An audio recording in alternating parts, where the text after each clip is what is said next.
Neuvième partie, Komombo, l'accès à la liberté.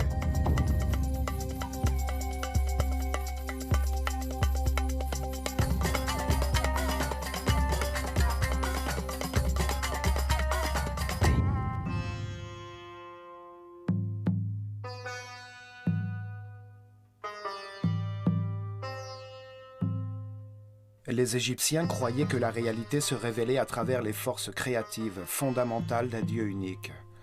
Ils nommaient les divinités Néter. Le monde physique était dirigé par le pharaon qui représentait le degré de conscience atteint par l'homme durant son règne.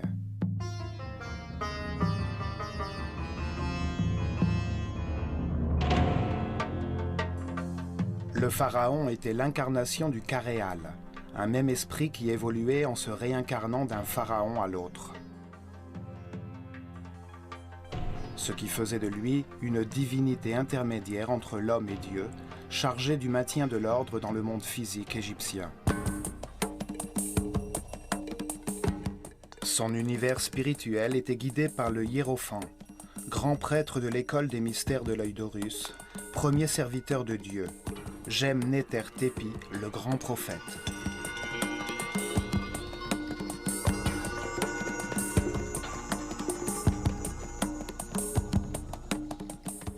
Il était symbolisé par un serpent à 2 jambes avec un disque solaire sur la tête, l'image de l'éternité, de la sagesse et de la régénération physique.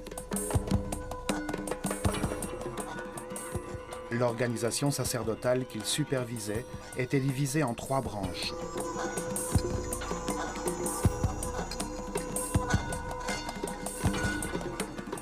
La première avait en charge le contrôle de la connaissance, conduit par le prêtre le plus érudit. La seconde était chargée des arts et des rituels. La troisième était chargée de l'administration des temples.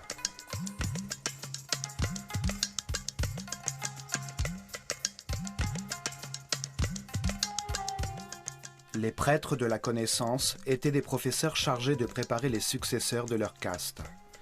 Ils transmettaient les vérités héritées des origines de l'école des mystères, c'est-à-dire de la civilisation disparue d'Atlantis. Des vérités avérées concernant le fonctionnement de l'univers. Dans le monde égyptien, le savoir était exclusivement transmis aux initiés de l'école, qui devaient prouver par leur état d'esprit et leurs attitudes qu'ils étaient dignes de recevoir la connaissance et qu'ils n'en feraient pas mauvais usage. La révélation, c'est le verbe. On les appelait les Ri-Abet, ou prêtres de la connaissance. Ils enseignaient le langage symbolique, l'écriture, les mathématiques, l'astronomie et le contrôle des forces fondamentales. Les Kabirins, ou mesureurs du ciel, appartenaient à cette branche. Ils faisaient figurer la voûte céleste dans chacun de leurs temples, fixant par le truchement des étoiles le moment exact de leur rituel journalier, des festivités annuelles, le changement qui annonçait la fin d'une ère et le début d'une autre.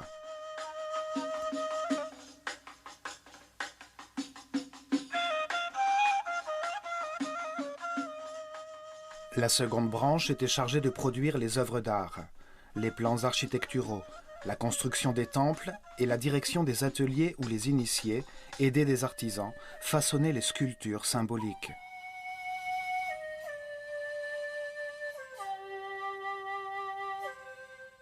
Ces prêtres créateurs concevaient et supervisaient les gravures qui figuraient sur les murs des temples. Ils enseignaient à faire de l'art, à la lumière de la sagesse de l'amour, à prendre plaisir à cette activité et à toujours donner le meilleur de soi-même. Ils dessinaient les symboles, outils fondamentaux des rituels, les objets et les figures symboliques. Puis, ils concevaient l'usage que l'on devait faire de ces représentations symboliques lors des moments cosmiques, tels que les solstices et les équinoxes.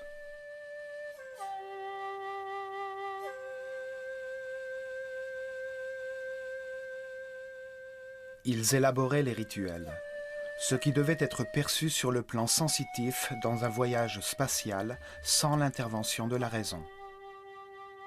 les actions nécessaires à créer un sentiment de sécurité entre les gens du peuple et à générer une énergie particulière entre les participants. Le rituel conférait aux prêtres de l'école de l'œil d'Horus une certaine autorité aux yeux du peuple, en utilisant la maîtrise de l'intuition de ce qu'un être humain pouvait percevoir sans prendre en considération sa préparation ou son niveau de conscience. Il concevait avec soin ce que les participants percevaient. Les sons, les mots, les odeurs qui y étaient associées telles que les encens, leurs crânes rasés et leurs tuniques blanches, expression de la propreté, les colliers de fleurs et les bijoux en or, qui symbolisaient la relation qu'ils entretenaient avec Dieu.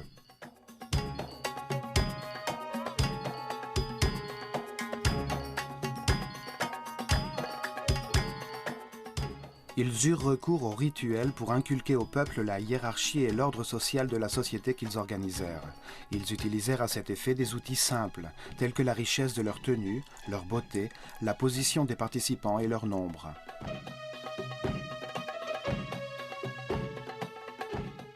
Le rituel renouait la relation entre les pouvoirs de la réalité. En haut de la hiérarchie, il y avait le Dieu unique. Venaient ensuite les Sun éthers, les morts, les prêtres, le pharaon, son armée et le peuple. Les rites rapprochaient l'homme du sacré. D'une manière douce, ils produisaient de profondes émotions qui le poussaient à l'action.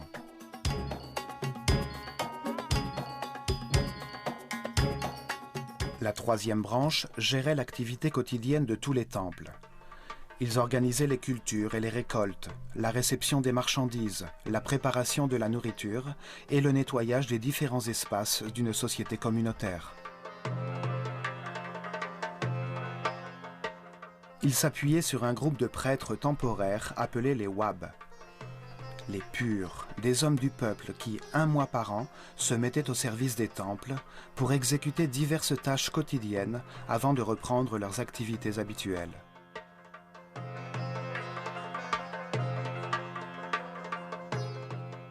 Certains d'entre eux vivaient à la campagne. Ils cultivaient les terres cédées par le temple autour de ses murs extérieurs.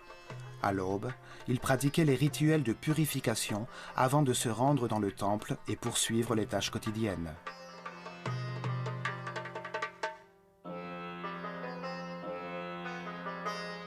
D'autres vivaient dans le village situé aux alentours du temple et travaillaient le reste du temps à l'administration de l'État. Des menuisiers, des artisans et des ouvriers réparaient et agrandissaient le temple au gré de ce rythme de travail temporaire fonctionnant sur l'alternance. Ce système de rotation permettait à de nombreux membres de la société de prendre part aux rites et cultes depuis l'intérieur même du temple. Le peuple comprenait ainsi que ces travaux collectifs étaient bénéfiques pour tous.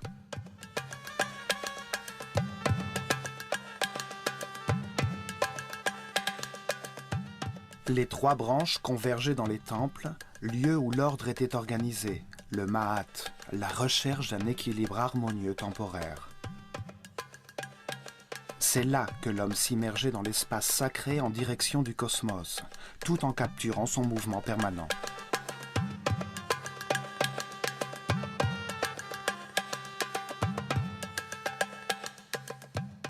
Le temple était l'outil qui permettait de préserver l'ordre. Il ne s'agissait pas d'un monde destiné à sauver les âmes.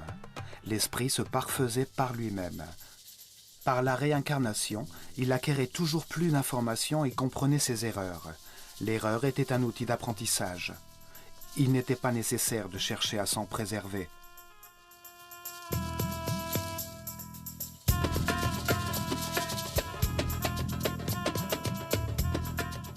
Le temple était le lieu où les deux forces fondamentales se réunissaient, la force du chaos et la force de l'ordre. Là, l'équilibre nécessaire était atteint, l'harmonie qui conduit tous les membres de la société vers l'épanouissement.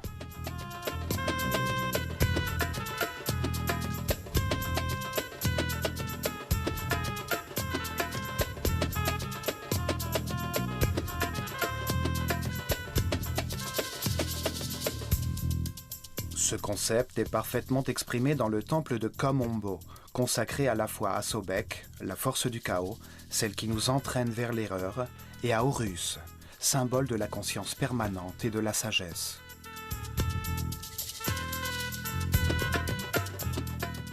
C'est dans ce temple que les apprentis de l'école entamaient leur évolution spirituelle. Là, ils apprenaient à dépasser la peur et leurs instincts de défense, contrôler le chakra depuis sa source.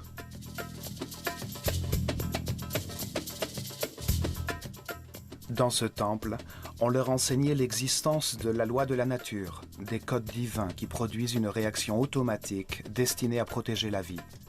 Des codes indispensables quand on se trouve dans la dimension animale de l'existence, mais qu'il faut apprendre à contrôler pour accéder au niveau supérieur de l'intelligence. Celui qui se laisse gouverner par des réflexes automatiques, des réactions incontrôlées ou agressives qui nuisent à notre relation au monde, ne peut être un homme sage.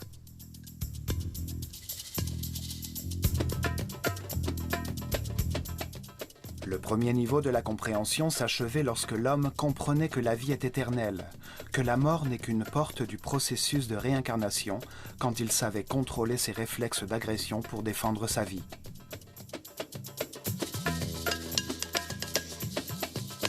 Ils devaient prouver qu'ils avaient atteint cette étape en survivant à l'épreuve de la mort. Le test de la mort se déroulait dans le centre conceptuel des deux autels, comme nous le verrons ici. Ils devaient faire preuve d'audace, de sûreté et de confiance face à la perfection de tout ce qui arrive dans l'univers.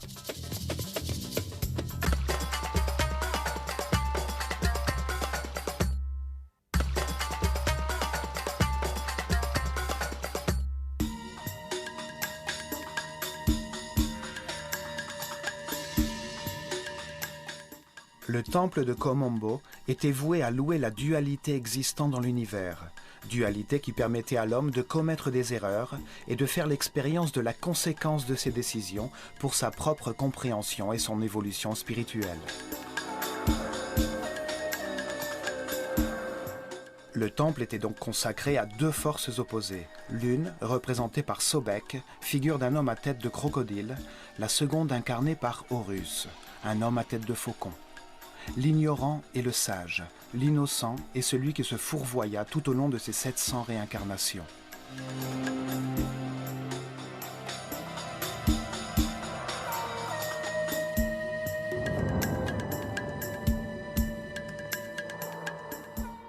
Sur le Nil, à 48 km au sud du temple d'Edfu, proche de 25 degrés de latitude nord et de 34 degrés de longitude est, on découvre les ruines du temple de Komombo, anciennement nommé Paha Sobek, le domaine de Sobek, la force symbolique représentée par un crocodile.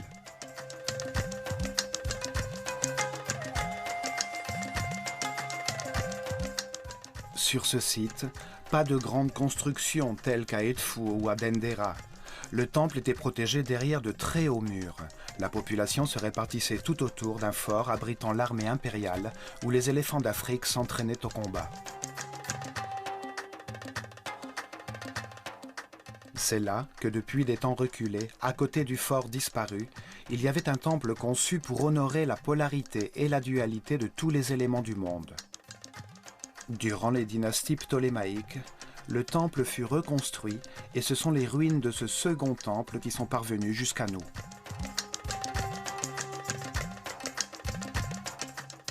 Komombo était orienté à 43,5 degrés au sud-ouest, en direction de l'étoile Alpha du Centaure, une étoile de la voûte du sud, qui annonce le lever du soleil à l'équinoxe d'automne.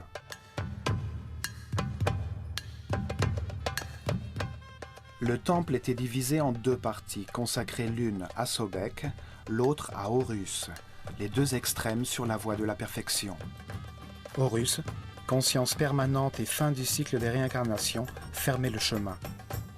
Sobek, l'ignorance et l'animalité, se trouvaient au début de ce chemin.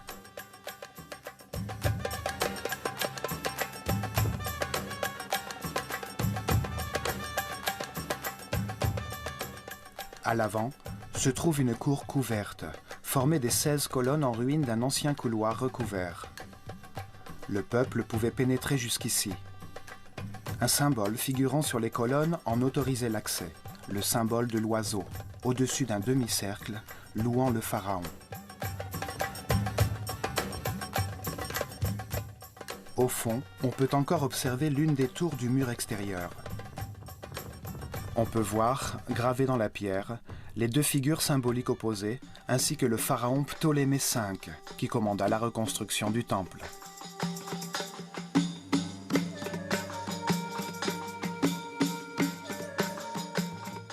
La façade principale possède deux portes d'accès symétriques, au-dessus desquelles un linteau orné de sculptures laisse voir le double cercle ailé encerclé de serpents, symbolisant la lumière au cœur de la dualité.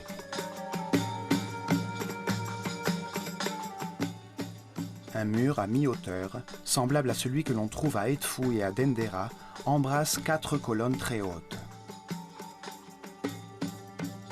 Une 5e colonne sépare les deux portes. Ce pylône fermait la cour ouverte qui permettait aux visiteurs d'admirer la façade intérieure depuis les deux portes symétriques.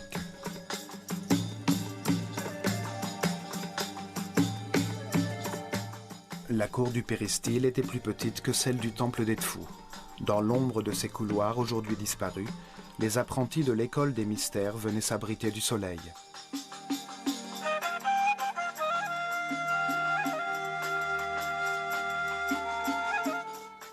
Sur le côté droit du temple se trouvent les ruines d'une petite chapelle consacrée à Hathor. À l'intérieur, on a conservé les restes momifiés de certains des crocodiles qui se trouvaient dans un labyrinthe de tunnels remplis d'eau situé sous le temple.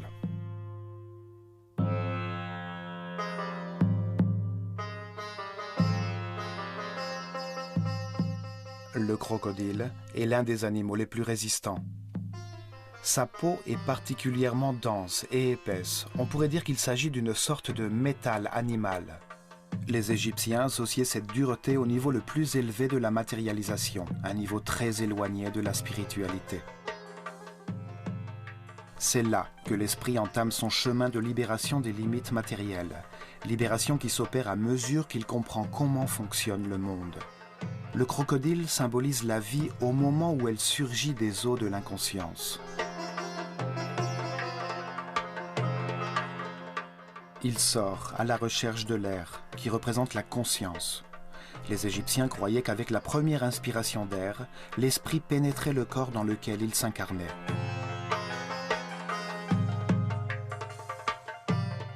La longue colonne vertébrale du crocodile est le symbole de l'axe de la vie dans chaque créature vivante. La Terre elle-même possède sa propre colonne vertébrale, son axe de rotation.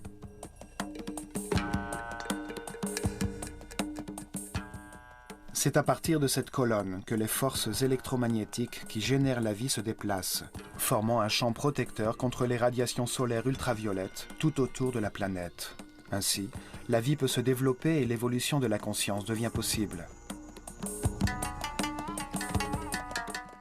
Sobek, le crocodile, et Touéris, la femelle hippopotame, représentaient dans les cartes célestes les étoiles circumpolaires. Elles étaient situées sur l'axe de rotation de la Terre et brillaient des milliers de nuits durant au-dessus des pôles.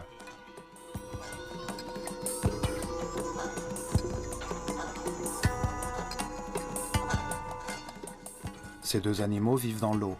Ils règnent dans l'obscurité, remontant occasionnellement à la surface, venant chercher l'air pour respirer.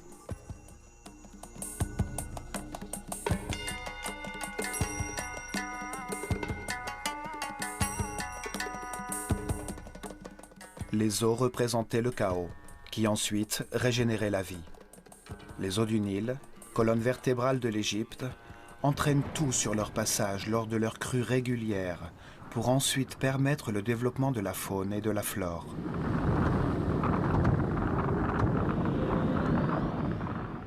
Le chaos entraîne le désordre des éléments, puis il favorise de s'organiser par le biais d'harmonie et d'affinité qui les réunit provisoirement.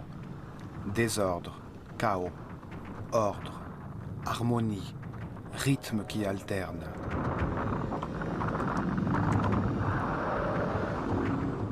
Cette force de la nature qui désordonne pour ensuite renouveler la vie était connue sous le nom de Sobek, l'homme à la tête de crocodile.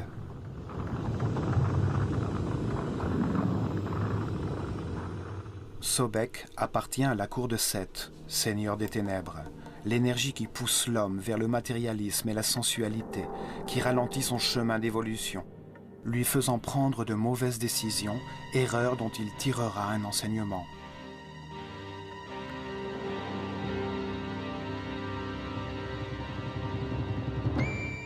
Pour les Égyptiens, ces forces n'étaient ni bonnes ni mauvaises, elles étaient neutres.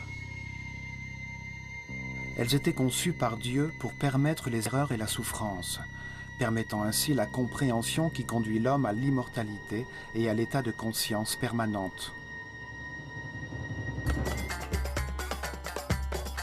Le temple symétrique était divisé en deux parties parfaitement égales. Le côté droit, orienté à l'est, était consacré à Sobek, et le côté gauche, dirigé à l'ouest, dédié à Horus, le début et la fin du chemin d'évolution de la conscience. Horus, l'homme à la tête de faucon, au-dessus duquel se trouvait un disque d'or, était le symbole de la conscience éternelle. Il représente celui qui a tout appris sur cette échelle de la réalité, un être immortel, élevé dans les hiérarchies de l'univers.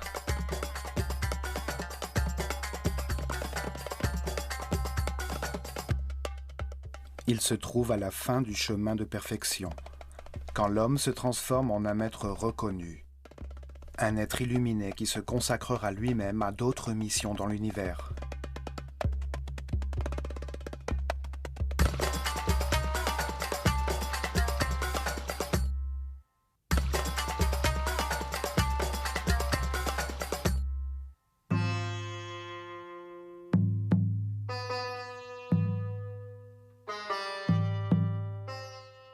Le pharaon Ptolémée VI entama la reconstruction de l'ancien temple. Sa décoration intérieure fut achevée sous Ptolémée XII, alors que la civilisation égyptienne disparaissait.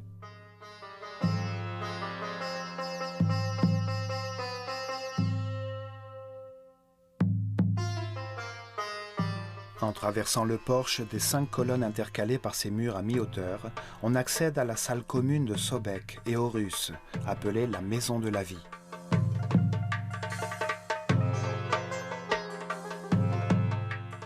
C'est un monde symbolique, où les deux énergies opposées interagissent. Ici, les apprentis recevaient leurs enseignements et produisaient leurs arts et leurs écrits. 10 immenses colonnes, aux chapiteaux floraux, soutenaient le plus haut plafond du temple. Là, les apprentis écoutaient leur maître leur expliquer que pour avancer sur la voie de la spiritualité, ils devaient se forger une volonté inébranlable et vouloir agir de manière consciente.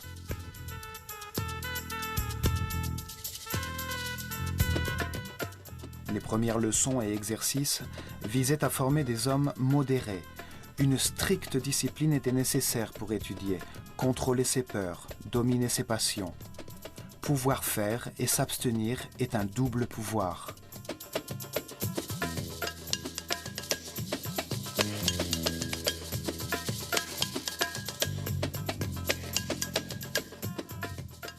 Un engagement qui allait bien au-delà de la mort était établi pour maintenir une discrétion totale, un silence absolu sur les vérités révélées.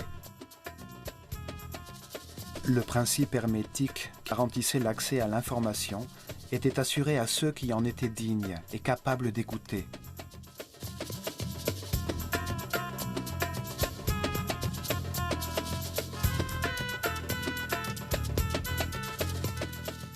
Il leur était révélé que lorsque la conscience et le libre arbitre n'existaient pas encore, les comportements et réactions automatiques étaient requises. La loi de la nature codifie ces réactions chez tous les animaux afin de se défendre et générer la vie.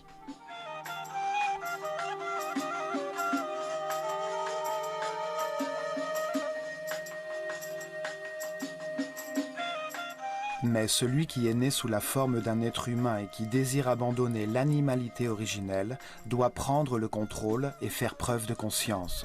S'abandonner aux forces de la nature, c'est suivre le mouvement collectif.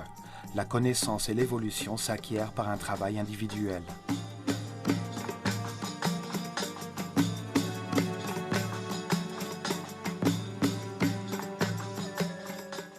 Dans la pénombre de ces salles, les figures de Sobek et Horus apparaissaient dans toute leur lumière depuis leurs sanctuaires respectifs, à la vue des initiés, au début des processions durant les fêtes des solstices et des équinoxes.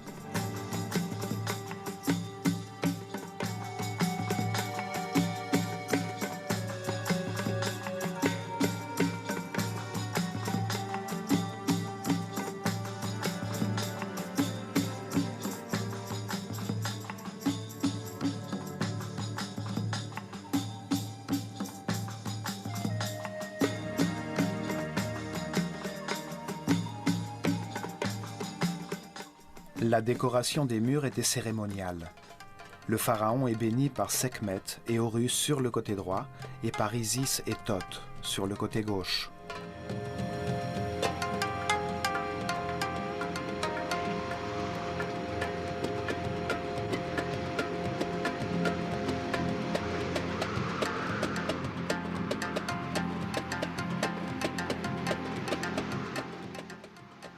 Un autre mur similaire existe du côté de Sobek, mettant en valeur l'égalité entre les déités, sans rendre compte de leurs conditions morales, qu'elles soient bonnes ou mauvaises, lumière ou obscurité. Les forces opposantes existent pour modeler la conscience de l'homme, pour qu'il apprenne en se basant sur le résultat de ses propres décisions.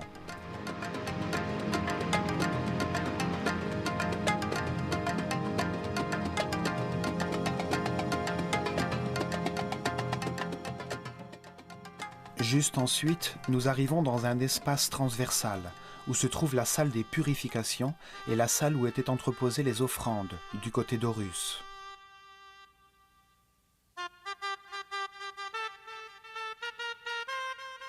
Avant le lever du soleil, les prêtres se baignaient dans les eaux du puits du lac sacré du temple. Ils s'enveloppaient de la fumée des encens, mâchonnaient du natron, une sorte de sel, au cours d'un rituel quotidien de purification.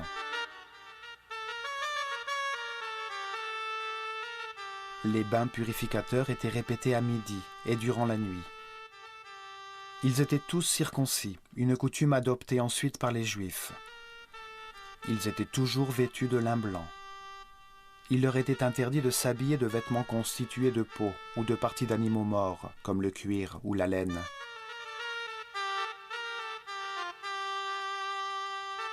Exception faite de la peau de léopard utilisée par les grands prêtres. Ils la portaient sur les épaules et tressaient leurs cheveux d'un côté du visage, comme marque de leur condition.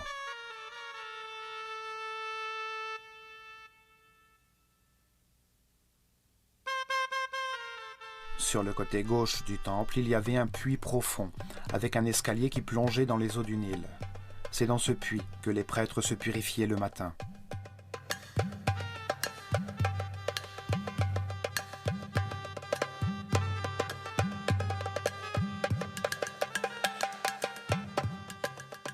Une ouverture supérieure permettait à l'eau de remplir un petit aqueduc qui maintenait l'arrivée d'eau dans un bassin peu profond sur la gauche du temple où s'ébattaient les crocodiles de Sobek.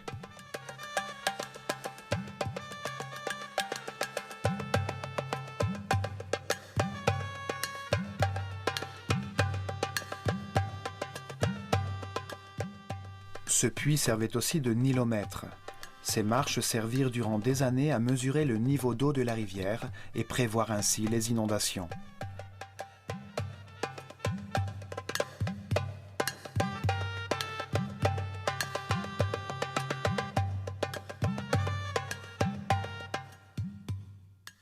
Sur les murs de Komombo, on peut voir les traces des festivals annuels qui se tenaient dans tous les temples d'Égypte. Les processions rituelles qui conduisaient les figures symboliques par la rivière d'un temple à l'autre, pendant que le peuple portant des colliers de fleurs chantait et dansait.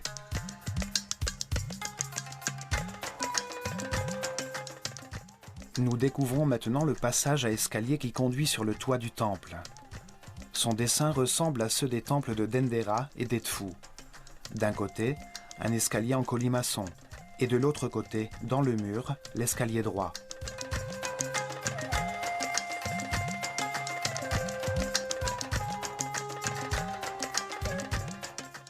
De là, On atteint l'antichambre des deux sanctuaires qui possèdent une salle de chaque côté où l'on conservait les barques d'or de Sobek et d'Horus, utilisées par les prêtres pour déplacer ces statues symboliques durant les processions.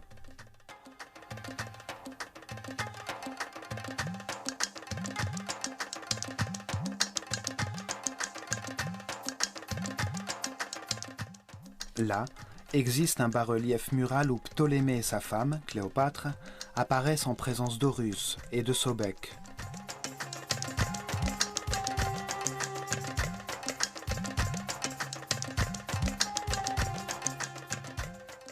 Dans cette antichambre, les offrandes du peuple étaient consacrées. On considérait alors que si on ne nourrissait pas Dieu, notre source d'énergie s'épuisait et le chaos survenait. C'était une forme de gratitude pour ce qui avait été reçu, ainsi qu'une manifestation de confiance face à ce qui pouvait arriver. Chaque jour, bière, pain, fruits et légumes, miel, huile, parfum, bougies, sel, nadrons et toiles de lin arrivaient au temple. Les prêtres les recevaient dans la salle des offrandes. Ces offrandes étaient ensuite déposées dans l'antichambre pour remercier Dieu de cette abondance.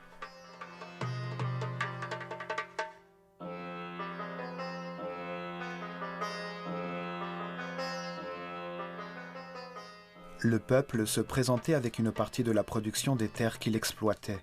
Ces terres étaient les propriétés du temple.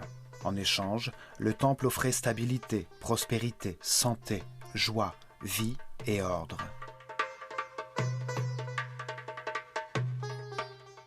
Le grand prêtre purifiait les paniers de nourriture avec l'encens, et avec le symbole de la vie, il marquait le transfert du pouvoir divin entre la nourriture et la source de toute vie.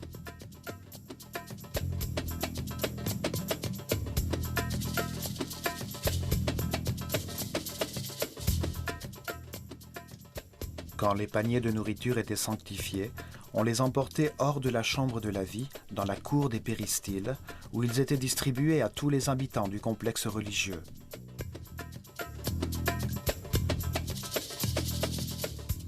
Enfin, dans la partie la plus profonde du temple, nous arrivons aux deux sanctuaires, où se trouvaient les trônes sur lesquels reposaient les figures symbolisant les deux extrêmes de la voie de la perfection.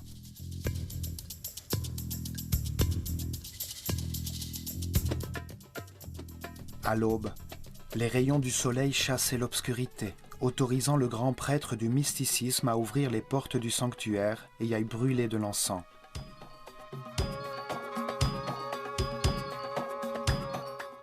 Il rompait les sceaux sur les portes du naos. Il faisait ainsi apparaître le symbole divin, se couchait à ses pieds et baisait la terre qui le sustentait.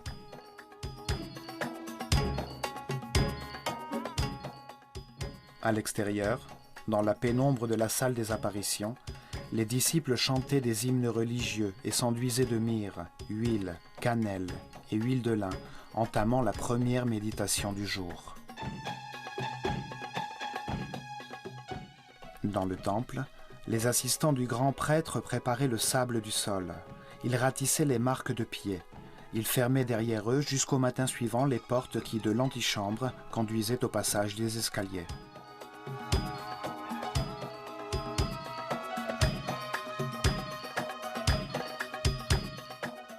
Dans le centre symbolique des forces opposées, nous retrouvons les restes d'un double mur entre les deux sanctuaires. À l'intérieur, il y avait un espace secret. À droite de cet espace se trouvait le sanctuaire de la lumière, et sur le côté gauche, le sanctuaire des ténèbres.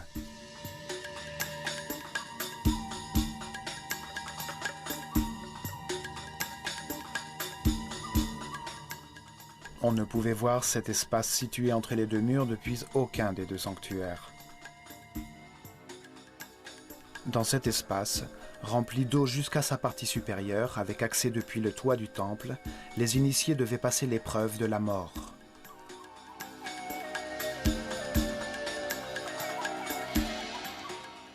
Durant des mois, les initiés recevaient des informations sur les 4 peurs élémentaires. La peur de perdre, la peur d'affronter, la peur de l'abandon et la peur de la mort. Il comprenait que la peur engendre une réaction psychosomatique, neuro-hormonale, automatique. Cette réaction se manifeste par une forme d'anxiété, une accélération du rythme cardiaque et du rythme respiratoire. La raison est paralysée. La réaction commande l'attaque ou la fuite. Dans tous les cas, il s'agit de réactions automatiques incontrôlées qui produisent une perte de la paix intérieure et de l'énergie vitale.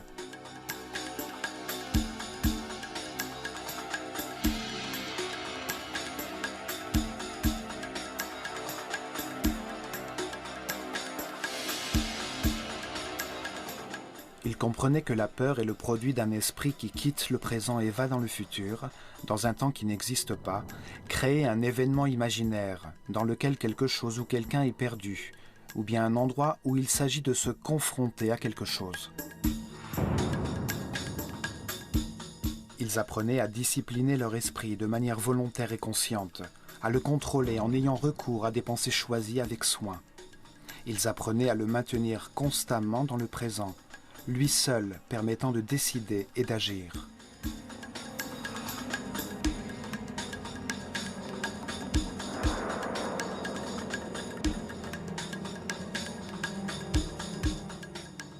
Ils s'entraînaient à maintenir des pensées de satisfaction. Ils comprenaient que tout ce qui arrivait était parfait et nécessaire à leur propre progrès. Ce qui arrivait leur était destiné. Ils étudiaient la façon d'éviter les pensées négatives, d'avoir confiance en l'univers, de rester en paix et en harmonie.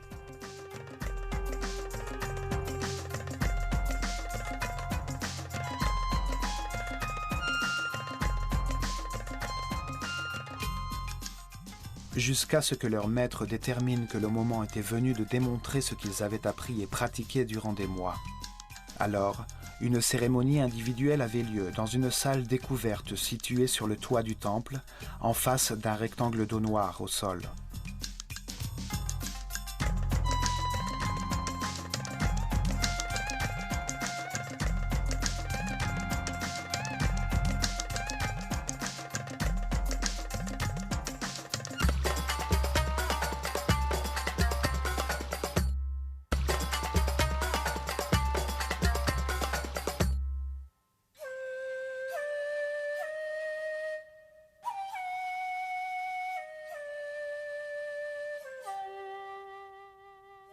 Au début du jour, après le bain de purification, le disciple et son maître montaient les marches de l'escalier droit jusqu'au toit et arrivaient dans la salle ouverte des cérémonies jusqu'à ce rectangle d'eau.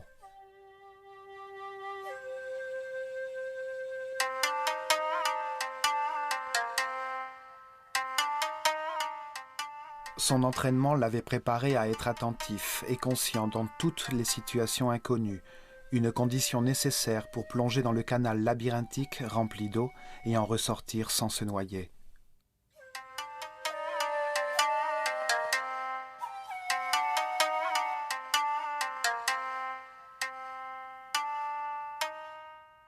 Le temps était venu de prouver son engagement téméraire pour vaincre ou mourir. Le doute n'existait plus. Battre en retraite signifiait sombrer dans les abysses et abandonner la voie de la prêtrise.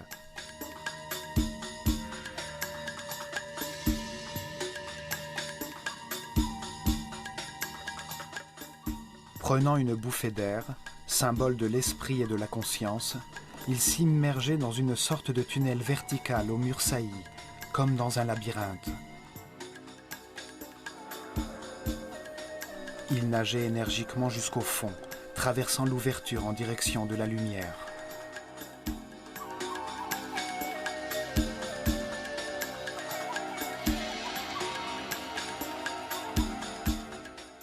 Il se retrouvait alors dans une citerne étroite où l'on voyait la silhouette d'un énorme crocodile qui se découpait à la lumière du jour. On peut aisément imaginer la peur produite par cette vision et le contrôle dont il fallait alors faire preuve pour garder son calme et observer autour de soi.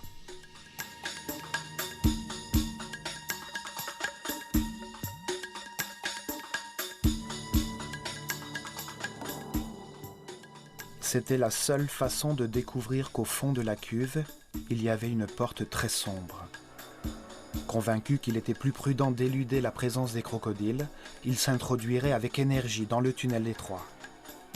Après de nombreux efforts, et alors que le temps lui semblait une éternité, il atteindrait un tunnel vertical. Au-dessus de lui, brillait également le soleil. Maintenant plus calme, il rejoignit la surface, ayant passé l'épreuve avec succès.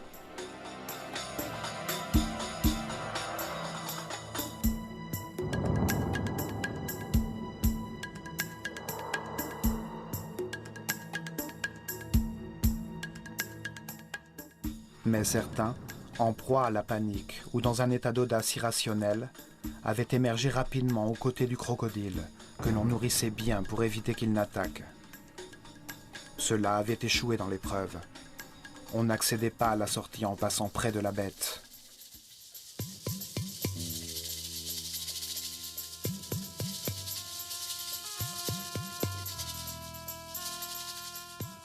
Il devait se soumettre à une période plus longue de méditation et d'entraînement, d'exercices respiratoires pour affronter de nouveau cette cérémonie, sachant cette fois qu'un crocodile attendait.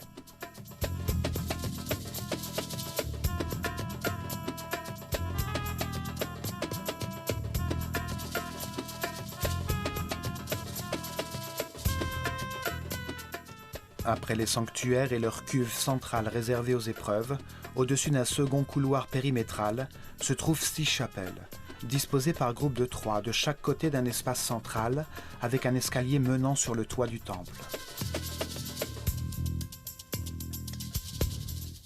Sur ces murs, on peut observer de magnifiques gravures représentant les divinités et le pharaon, incarnation de l'humanité.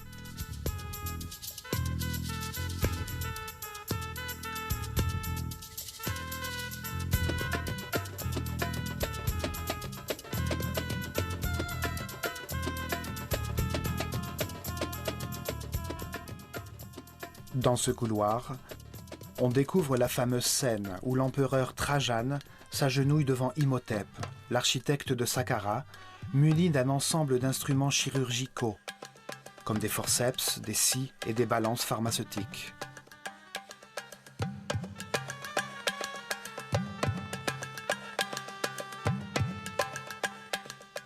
Là, les malades venaient chercher une aide et un traitement à leur maladie.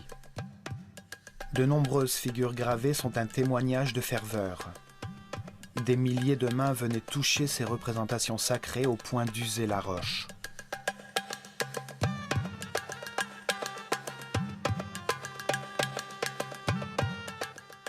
Sur ce mur, on découvre également une porte symbolique gravée, telle qu'elle existe dans l'esprit de tout être humain.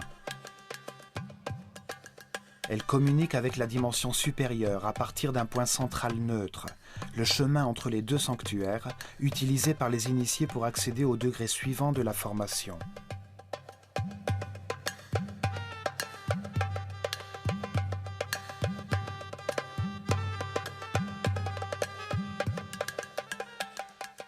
Sur le côté gauche se trouve Sobek, accompagné d'une barre terminée par la figure d'un lion, le plus parfait des animaux. Sur la droite, Horus tient un couteau aux jambes humaines, symbole du parcours douloureux et du contrôle de chaque être humain pour atteindre la condition de maître reconnu.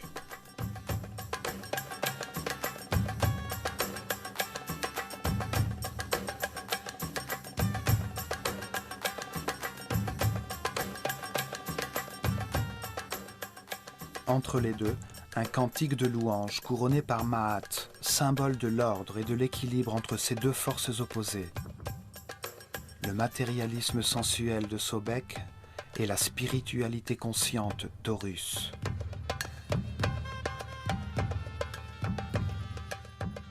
Maat, l'ordre, soutient le ciel. Autour de lui se trouvent des figures répétées les unes au-dessus des autres, qui symbolisent le mouvement des 4 vents. Le lion, le faucon, le taureau et le serpent à tête multiple, les forces de la destinée auxquelles l'homme est assujetti.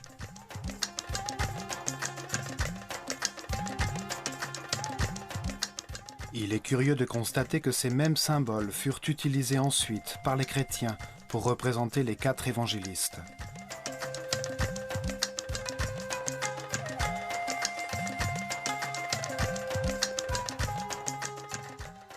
La conception symbolique de ce temple, symétriquement divisé entre la lumière et l'obscurité, laissa de nombreux enseignements. C'est là que les initiés démontraient le contrôle qu'ils avaient acquis sur la peur de mourir en passant à travers un point central situé au centre de la polarité.